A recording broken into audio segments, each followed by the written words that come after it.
అధికారంలో కాంగ్రెస్ ఉంది, ఇక్కడ రూలింగ్ పార్టీ. ప్రజలు కూడా రూలింగ్ పార్టీ కేసీనే డెవలప్మెంట్ జరుగుతుంది అనుకోవచ్చు కదా, దానికి ఏమంటారు?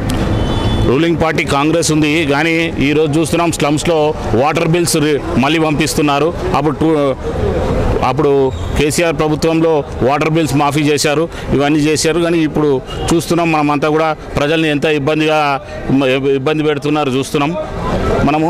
అలాగే ఈరోజు రైతులను కూడా చూస్తున్నాం. యూరియా బస్తాల కోసం మహిళలు రోజుల తడబడి రోడ్ల మీద నుంచున్నారు. మహిళలను అందరినీ కూడా కోటేశ్వరాలని చేస్తున్న ఈ రేవంత్ రెడ్డి ప్రభుత్వం ఈరోజు చూస్తున్నాం మహిళలను అందరినీ కూడా 300 రూపాయల యూరియా సంచి కోసం రోజుల తడబడి రోడ్ల మీద నుంచున్న విధంగా ఇది చేస్తున్నారు. రైతులకు ఇబ్బంది ఉంది.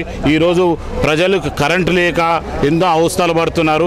ఆ రోజు రైతులు కానీ ప్రజలు కానీ ఈ నగరంలో కూడా ప్రతి ఇంట్లో కూడా కరెంటు కూడా 24 hours ఉండేది. ఇప్పుడు ఎప్పుడు కరెంటు పోతుందో తెలియని పరిస్థితిలో ఇప్పుడు ప్రజలంతా ఉన్నారు. కాబట్టి